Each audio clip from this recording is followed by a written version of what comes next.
Mami ang mga sumasakay ng tren ngayong Semana Santa. Karamihan sa kanila bit-bit na ang mga maleta at bagaheng dadalhin pauwi ng kanilang mga probinsya. Live mula sa Pasay City, nasa frontline ng balitang yan si JC Cosico. JC, dahil dumami ang mga pasahero, siksika na ba sa mga tren? Julius, rush hour na nga sa mga oras na ito, no? At dagsa na nga yung mga passengers. Dito po yan sa MRT 3 Taft Avenue Station sa Pasay City.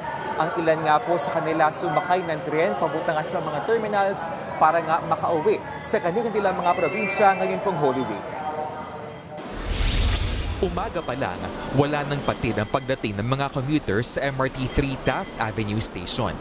Bukod sa mga papasok sa trabaho, ang ilan sa mga pasahero papunta sa mga sakayan o bus terminal para umuwi sa kanilang mga probinsya ngayong Semana Santa. Laking tipid daw kasi na 50% discount sa mga tren, lalo't sumisipa pa rin ang presyo ng langis dahil sa gera sa Middle East. Isa sa naabutan ko si Paulo Sevilla na bit-bit pa ang maleta pauwing Montalban, Rizal. Sa MRT Cubao Station daw ang baba niya para sumakay ng UV Express.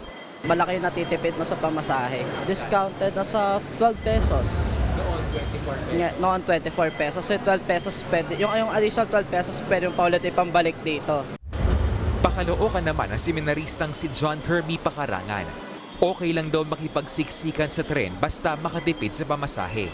Kung kaya naman po, idaan sa mga commute para makauwi. Why not po? Tsaka mahal din po kasi yung bilihin, lalo na po yung gasolina po ngayon. Inikutan din ng News 5 ang LRT2 sa Araneta Center Cubao Station. Marami rin ang mga pasahero, kabilang na ang car owner na si Lisa Reyes na pupuntang Manila City Hall. Kahit may sariling sasakyan, pinili niyang magtren. Nagtitipid daw siya dahil mahal ang langis.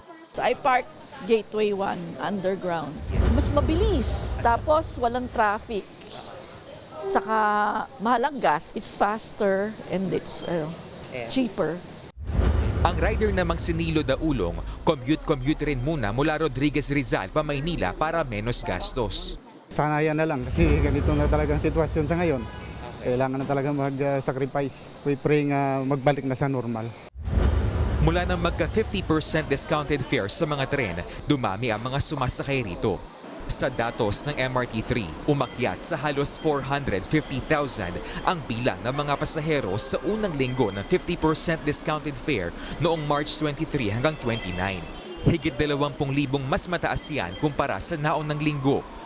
Inaasahan nilang tataas pa ang bilang, lalo't nananatiling mahal ang gasolina. Pero abiso lang po mga kapatid, wala mo ng operasyon ng MRT3, LRT1 at LRT2 simula April 2, Huwebes Santo hanggang sa April 5, Easter Sunday. Yan ay para bigyang daan ang taunang maintenance activities sa mga linya ng tren. Magbabalik ang kanilang operasyon sa Lunes, April 6. Dahil pa rin sa umaalagwang presyo ng petrolyo, papayagan na ng mga otoridad ang carpooling para makatipid ang mga motorista. Sa programang Sa Totoo Lang ng 1PH, sinabi ni MMDA General Manager Nicolas Torre III na inilalatag na ang guidelines para riyan.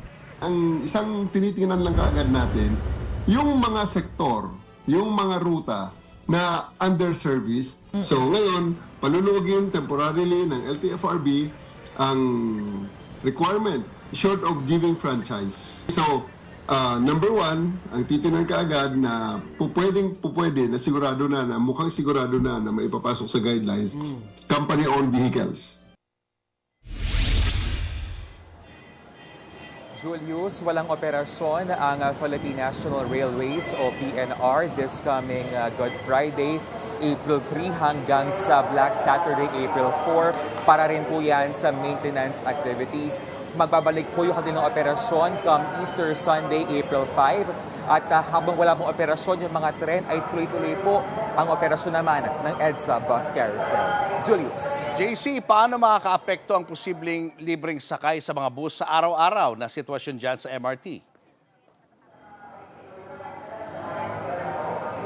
Julius, ayon nga sa pamunuan ng MRT, they will look into the possible effect of this sakaling maipatupad na nga itong libreng sakay. No? Pero sa bahagi naman ng LRT2 ay possible talaga daw na kumonte yung mga pasahero because of the usual tendency raw na kung nasaan nga yung libre, doon yung mga tao. Pero Julius, depende pa rin daw po yan doon sa ruta kung sakasakali itong mga libreng sakay, no? Kasi baka naman nga raw out of way. Julius. Maraming salamat, JC Cosico. Mga kapatid, Julius Babaw po. Para sa komprehensibo at makabuluhang balitaan at talakayan, mag-follow at mag-subscribe na sa social media pages ng News 5.